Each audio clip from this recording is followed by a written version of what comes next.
저는 성경에서 좀 이해하기 어렵고 또 많이 헷갈리는 본문을 꼽자면 오늘 함께 읽은 이 향유 부은 여인의 사건을 꼽습니다.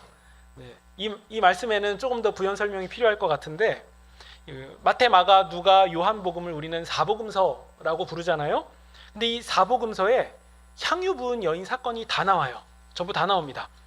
그런데 왜 제가 이 향유 부은 여인 사건을 어렵다고 이렇게 말씀을 드렸냐면, 이 복음서마다 맞지 않는 부분이 좀 많기 때문에 그렇거든요. 그러니까 예를 들어서 그나마 마태랑 마가는 그래도 일치된 얘기를 좀 하는 것 같아요. 향유 부은 여인 사건이 베다니의 나병 환자 시몬의 집에서 있었다고 말합니다. 베다니의 나병 환자 시몬의 집에 있었다고 말해요. 그런데 오늘 우리가 읽은 누가복음 본문을 보면 그게 아니지 않습니까? 바리새인의 집에서 있었던 일이에요. 바리새인의 일. 그러니까 일단 다르거든요. 그런데 헷갈리는 것은 40절에 나오는 이 바리새인의 이름 때문이에요. 시몬이에요. 아까 마태복음하고 마가복음은 베다니의 나병 환자 시몬이에요. 근데 우리 보고 있는 누가복음은 이 지역으로 말하면 갈릴리 지역이거든요. 갈릴리 지역의 바리새파 시몬이에요. 그러면 바리새파 시몬은 나병 환자였을까요? 그건 아닌 것 같아요. 왜냐하면 일단 지역이 다르고, 그리고 지금 이 누가복음은 이 향유 부은 여인 사건이 예수님의 그 육신을 입고 사역하시는 공생의 사역의 초기에 일어난 일로 지금 서술하고 있고, 마태랑 마가복음은 예수님이 십자가 지시기 거의 임박해서 일어난 사건으로 지금 설명하고 있거든요. 그러니까 시기도 맞지 않고 지역도 맞지 않아요. 같은 것은 이름 하나뿐이에요. 그러니까 벌써 헷갈리시죠? 네, 저만 헷갈리는 게 아니죠? 네. 그리고 이 39절에 보시면 이 바리새인이 이 죄 많은 여자가 예수님을 만지는 것에 대해서 되게 불편하게 생각하거든요. 그러니까 이것만 봐도 바리새인 시몬은 나병 환자가 아닐 확률이 훨씬 높죠. 왜냐하면 자기도 부정한데 다른 부정한 여자를 보고서는 막 이렇게 나쁘게 생각할 리는 상대적으로 덜하잖아요. 네, 그러니까 이런 많은 부분들을 보면 일단 마태, 마가가 얘기하는 향유 부은 여인 사건과 누가복음에서 말하는 향유 여인 사건은 일단 다른 사건으로 보여집니다. 네, 여기까지 정리가 되셨습니까? 네, 이 말씀을 왜 드리냐면 나중에 여러분이 향유 부은 여인 사건을 볼 때마다 헷갈려요. 그게 아닌데? 교훈이 그게 아니었는데? 이게 뭐지? 어떤 때는 예수님이 내 장래를 위한 일이다라고 결론을 내리시는데 누가복음에는 그런 얘기가 없고 이게 뭐지? 이렇게 생각이 드시는데 지금 다른 사건인 거예요. 네, 요거를 확실하게 하셔야 됩니다. 다른 사건이에요. 그런데 여기 문제가 하나가 더 있어요. 우리가 이 누가복음을 나누기 전에 우리 요한복음 나눴을 때가 있잖아요. 그 요한복음에 보시면 거기에도 향유 부은 여인 사건이 나와요. 근데 그 향유 부은 여인 사건이 베다니에서 있었다라고 요한복음이 말하고 있거든요. 그러면 지역이 똑같은 곳은 어디냐면 여러분 대체적으로 구체적으로 다 기억하실 필요는 없어요. 마태, 마가, 요한복음은 같은 지역에서 있었던 일로 말하고 있어요.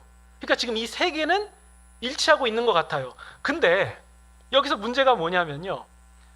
마태랑 마가는 베다니의 나병 환자 시몬의 집에서 있었던 일이라고 말하고, 많이 헷갈리십니까?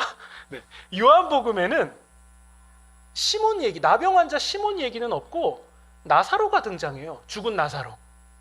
그러니까 베다니는 맞는 것 같은데 또 이게 핵심 인물이 안 나오고 좀 뭔가 이상하네? 이런 생각이 또 드실 수 있는데요. 요한복음을 보면 예수님의 동석자로 죽은 나사로, 예수님이 살리신 그 나사로가 있었고, 나사로가 있었다는 것은 그 여자 형제들 마르다와 마리아가 있다는 얘기잖아요. 마르다는 그때 예수님을 환영하는 잔치를 준비하고 있었고, 마르다가 준비하고 있었고, 마리아는 향유를 가지고 왔어요. 그러니까 마태랑 마가랑 요한복음이 지금 같은 사건을 말하고 있다면 향유 부은 여인의 이름은 무엇입니까? 마리아예요. 네, 이해가 되셨죠? 그럼 이제 근데 이걸 같은 사건으로 보려면 하나 해결해야 될 문제가 있어요. 마태, 마가는 베다니에 있었던 그 나병 환자 시몬의 집. 근데 요한복음에는 누구 집인지는 안 나오고 나사로랑 마리아랑 마르다만 나옵니다. 그러니까 헷갈리시죠? 네, 드릴 말씀 다 드렸거든요. 그래서 이게 너무 헷갈리니까 이제 대체로 이 본문 혹은 향유 부은 여인 사건을 말할 때에 설교자들은 대체로 그 여인이 부었던 향유가 굉장히 값진 거였고 예수님께 값진 것을 드리는 것이 의미가 있다라고 이제 조금 뭉뚱그려서 말하게 되는 부분이 없지 않아 있는데요. 그럼 저는 어떻게 이것을 이해하는지 좀 설명을 드려보면요. 저는 일단 마태랑 마가랑 요한복음은 한 사건이라고 봐요. 그러면 그 나병 환자 시몬의 집이랑 그게 언급되지 않는 것은 어떻게 일치를 시켜야 되냐? 근데 요거는 이제 제 추측인데 베다니에 나병 환자 시몬의 집에 예수님이 오신다는 소식이 들린 거예요. 근데 베다니잖아요. 그럼 그 베다니에서 예수님 사랑하기로 둘째 가라고 하면은 서러운 나사로와 마르다와 마리아가 거기 있잖아요. 그리고 얼마 전에 우리 오빠 나사로가 죽었다 살아났잖아요. 그런데 그 예수님이 이번에는 우리 동네에 나병 환자 시몬의 집에 오신다네? 그럼 우리가 가만히 있을 수 있나? 잔치? 그러면 마르다가 요리하면 되겠고 나사로가 가서 예수님 너무 보고 싶고 그리고 또 마리아도 예수님께 너무 감격했던 그 순간이 있었잖아요. 그러니까 나병 환자 시몬의 집에 간 거죠. 그러니까 이것을 저는 이렇게 이해를 해요. 베다니에 있는 나병 환자 시몬의 집에 나사로와 마르다와 마리아도 갔고 그때 마리아가 이번에 예수님 오시니까 내가 저 향유 저거 예수님께 내가 붓고 싶다 이 결정을 하게 된 거죠. 그래서 그 나병 환자 시몬의 집에 마리아가 준비된 향유를 부은 거예요. 네. 그러면 그 마리아가 향유를 부은 사건은 어떤 의미냐? 그거는 제가 요한복음에서 설명을 드렸기 때문에 생각이 안 나시는 분은 정합교회 유튜브에 가셔서 그 영상을 다시 보시면 아실 것 같고 제가 금요일에 한 번 더 이 부분을 설명드리겠습니다. 그럼 이제 제가 서론이 되게 많이 길었거든요. 그러면 이제 우리가 뭐 구체적인 거 너무 헷갈리시면 잊어버리셔도 될 것 같고 일단 하나만 기억하시면 될 것 같아요. 마태, 마가, 요한복음에 나오는 향유 부은 여인 사건이랑 오늘 우리가 지금 나눌 향유 부은 여인 사건은 다른 사건이에요. 그러니까 최소한 예수님이 향유를 받으신 사건은 최소한 2번 이상 있었다는 거예요. 여기까지 이해되십니까? 네. 이런 얘기 잘 많이 못 들으실 거예요. 저도 고민 많이 했어요. 이 부분을 말씀드릴까 말까 고민 많이 했는데 네, 일단 이게 다른 사건이라는 걸 갖고 계셔야 우리가 이 본문을 접할 때마다 헷갈리지 않습니다.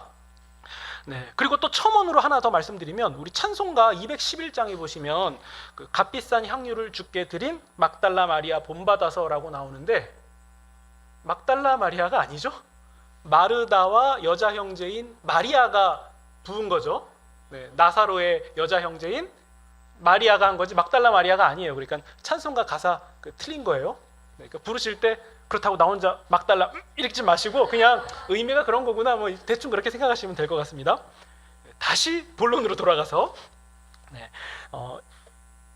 저는 이 누가복음 7장 끝에 나오는 이 향유 부은 여인 사건은 이 누가복음의 기록자인 누가가 종합 정리하는 사건으로 사용하고 있다고 읽혀져요. 어떤 의미냐면 우리 아이들로 따지면 1학기 중간고사라고 해야 될까요? 1학기 중간고사는 그동안 공부했던 거 다 모아가지고서는 이렇게 평가하거나 뭐 이렇게 다루는 부분이잖아요. 마찬가지로 이제 8장 내용이 넘어가기 직전에 7장까지 있었던 모든 사건, 아니 모든이라기보다 굵직한 예수님의 사건을 좀 종합해서 정리하면서 비교하면서 강조하면서 넘어가는 그러니까 좀 중요한 사건이라고 할 수 있는 거거든요. 일단 우리가 내용부터 좀 정확하게 짚고 넘어가겠습니다. 일단 이 동네에 죄인인 한 여자가 있었습니다. 말이 아니에요. 다른 사건입니다. 죄인인 한 여자가 있었는데 보통 여기서 죄인인 한 여자라고 표현할 때 이 말은 그 당시 통상적으로는 성적인 타락, 성적으로 부정한 이런 의미예요. 그래서 창기일 것이다 라고 대체로 추정하는데 아무튼 죄 많은 여자인 것은 분명하죠. 이 여인이 시몬의 집에, 그러니까 바리새인 시몬의 집에 예수님이 온다는 소식을 듣고 거기를 가려고 결정해요. 그래서 그가 준비했던 향유 옥합을 가지고 가는 거죠. 옥합이라고 하면 그 석회로 만든 어떤 용기라고 해야 될까요? 네, 그걸 가지고 이제 간 거예요. 근데 우리로 생각하면 좀 이상하죠. 시몬의 집에 여인이 어떻게 들어와? 이렇게 생각하는데 오늘날처럼 그런 집의 형태도 아니고 사생활을 굉장히 존중하는 시대도 아니었고 그때는 좀 이렇게 집안에 넘나드는 게 조금 자유로웠던 그 상황이었는데 그때 이 여인이 시몬의 집에 가서 예수님의 등 뒤에 발 곁에 선 뒤에 그 다음에 눈물로 예수님의 발을 적시고 자기 머리카락으로 예수님의 발을 닦고 그 발에 입을 맞추고 향유를 붓는 행동을 합니다. 근데 우리가 이 한글 성경으로만 보면 이 죄 많은 여인이 되게 점잖게 이 행동을 차곡차곡 한 것처럼 보이지만 이걸 자세히 좀 보면 그런 게 아니라 좀 호들갑스럽게 하는 행동 같아요. 발에 입 맞추는 것도 예수님 발에 이렇게 입을 맞추고 천천히 내리는 게 아니라 막 이렇게 하는 이런 행동 있죠.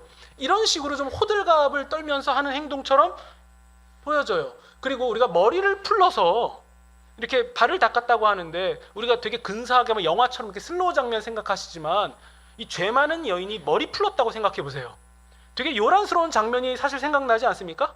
거기에다가 발을 요란스럽게 발에 입을 맞추면서 향유를 붓는 장면은 막 근사한 장면, 뭐 영화의 한 장면 같이 이렇게 보이진 않는 것 같고 그냥 나 이런 행동한다라는 것을 동네에 광고하듯이 막 이렇게 너스레 떨면서 하는 뭐 그런 모습으로 이해해야지 이 상황이 좀 더 맞아 보입니다.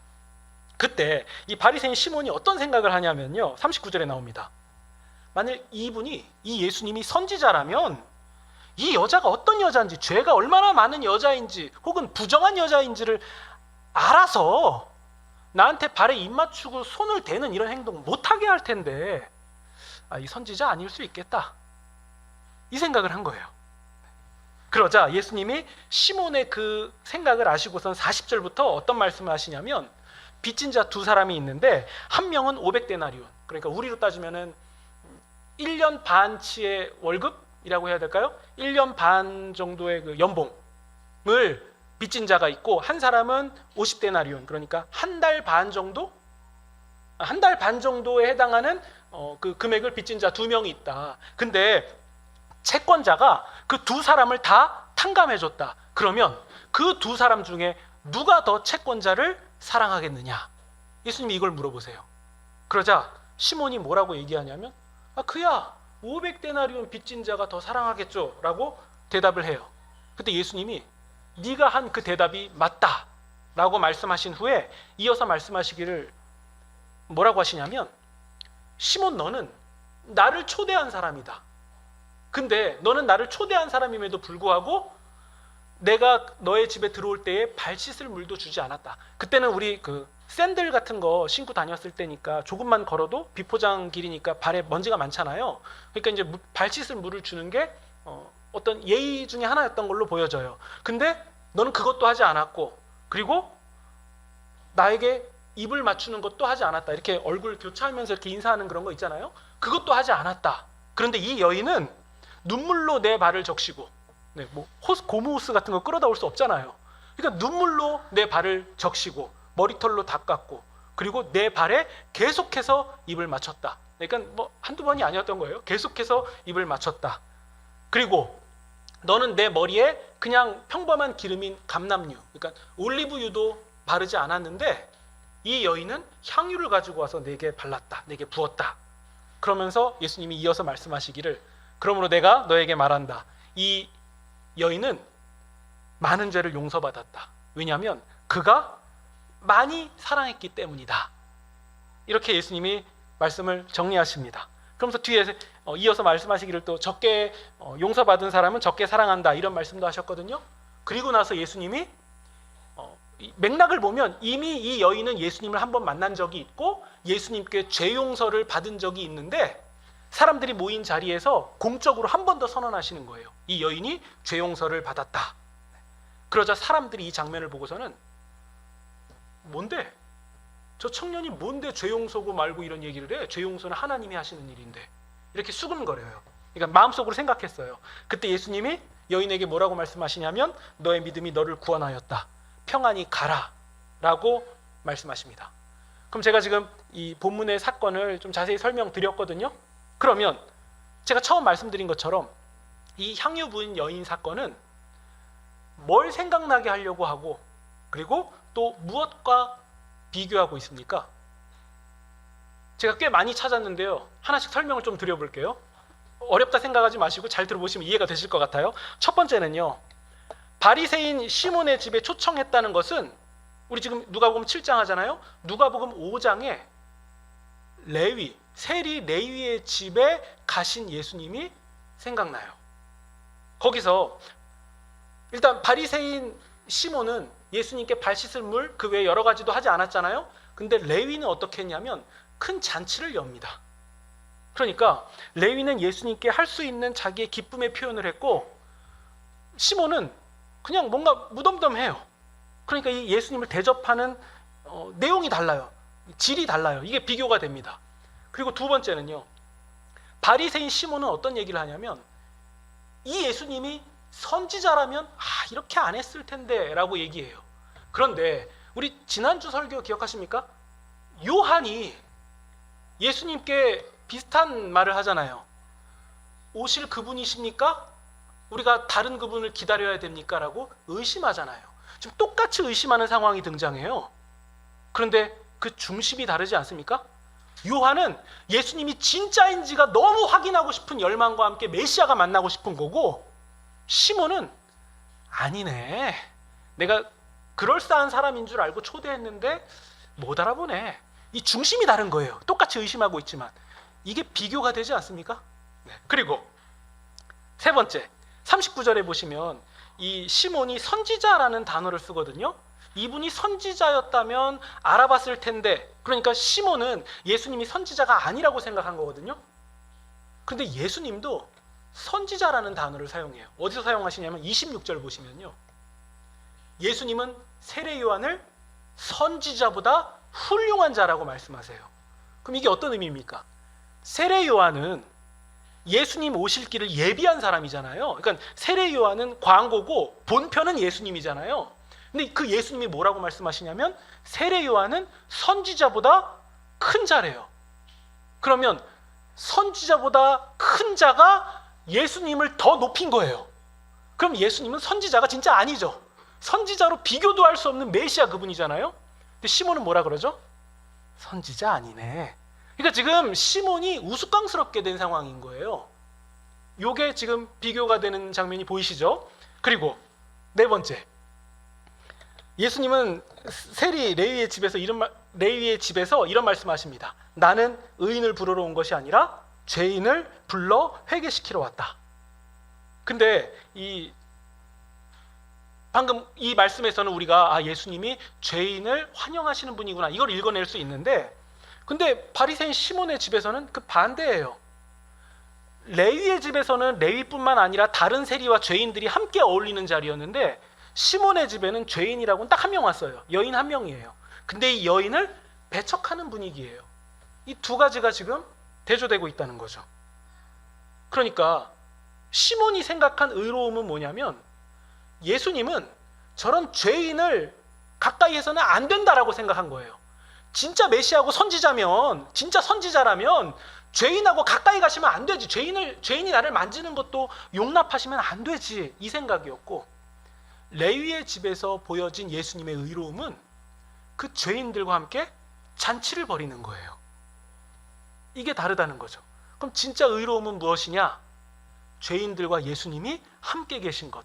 그게 의로움이다 라는 사실이 지금 드러나는 거죠. 그러니까 시몬은 계속 우스꽝스러운 상황이 연출되고 있는 거예요. 그리고 여섯 번째, 시몬은 예수님이 말씀하신 장터의 아이들에 해당하는 것 같아요.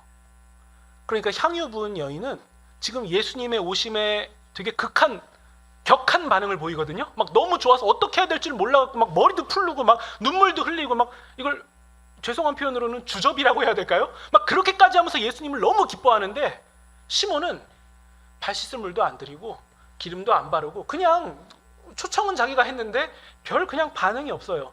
이래도 그만 저래도 그만 그냥 판단만 하는 입장입니다.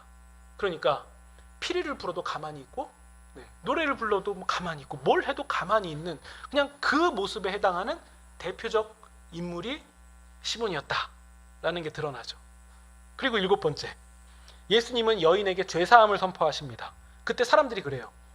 아니 이 예수 청년 이 사람 누군데 자기가 뭔데 죄사함을 선포해? 죄사함은 하나님한테 있는 건데. 이 얘기를 하죠. 그러자 예수님이 너의 믿음이 너를 구원하였으니 평안히 가라 라고 말씀하세요. 이 비슷한 사건 보시지 않았습니까? 중풍병자가 지붕을 뚫고 예수님께 가까이 왔을 때 예수님이 그 믿음을 보시고, 똑같이 나오죠?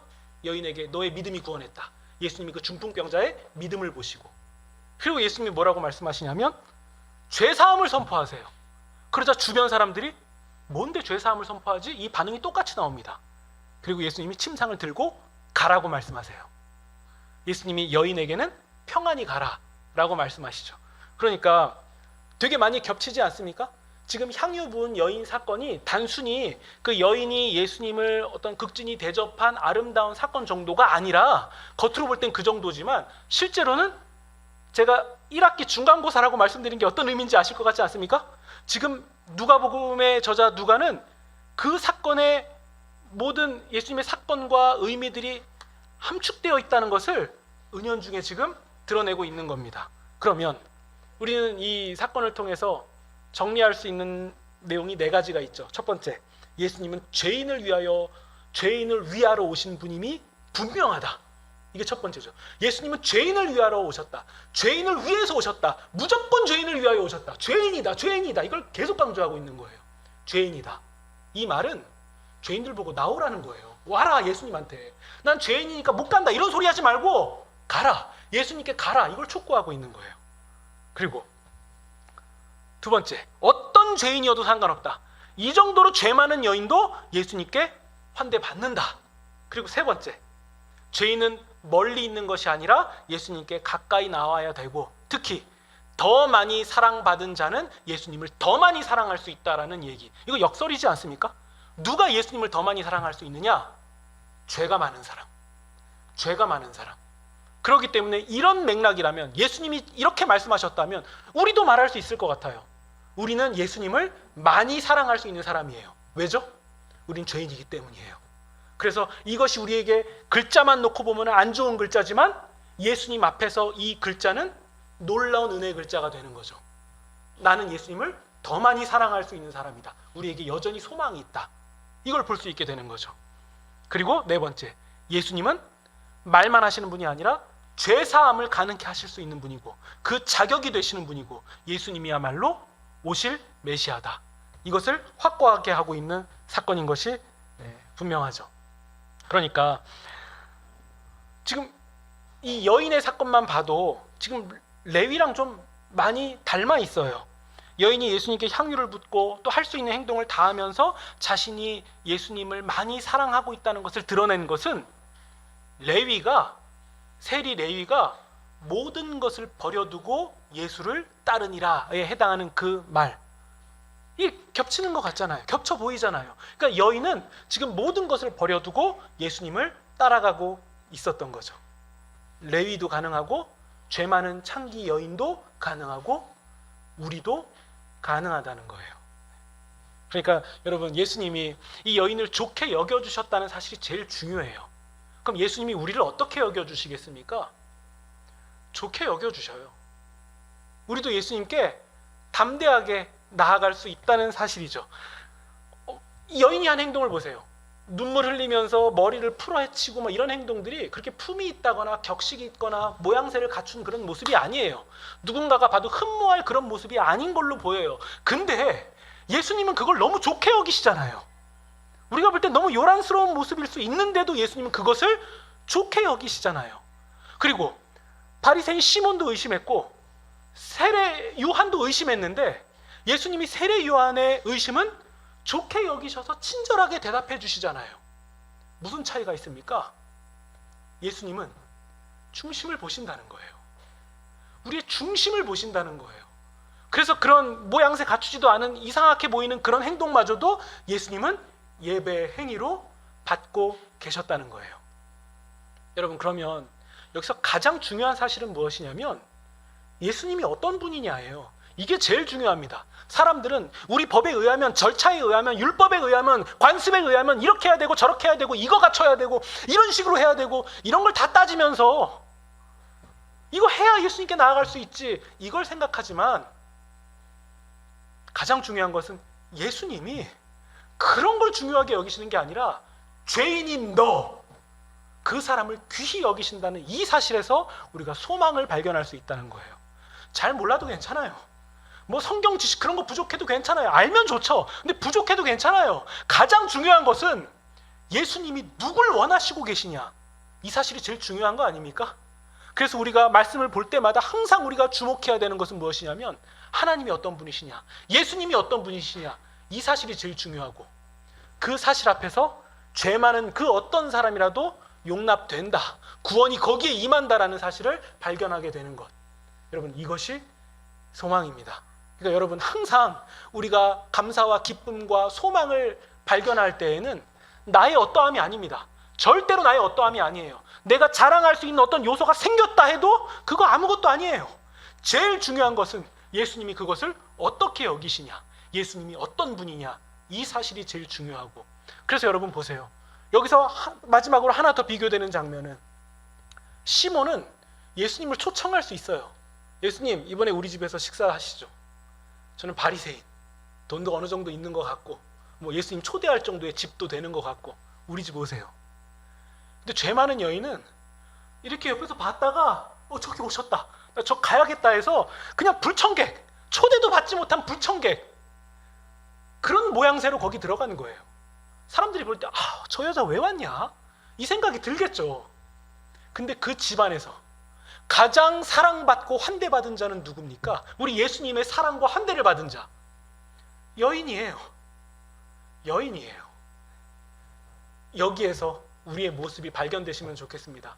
저는 이 본문을 볼 때마다 저는 항상 시몬의 입장이에요. 어느샌가 저는 시몬의 입장이에요. 맞아, 예수님이 죄인 사랑하시잖아. 그러니까 예수님이 죄인 사랑하니까 나도 죄인들 차별하지 말고 사랑해야지?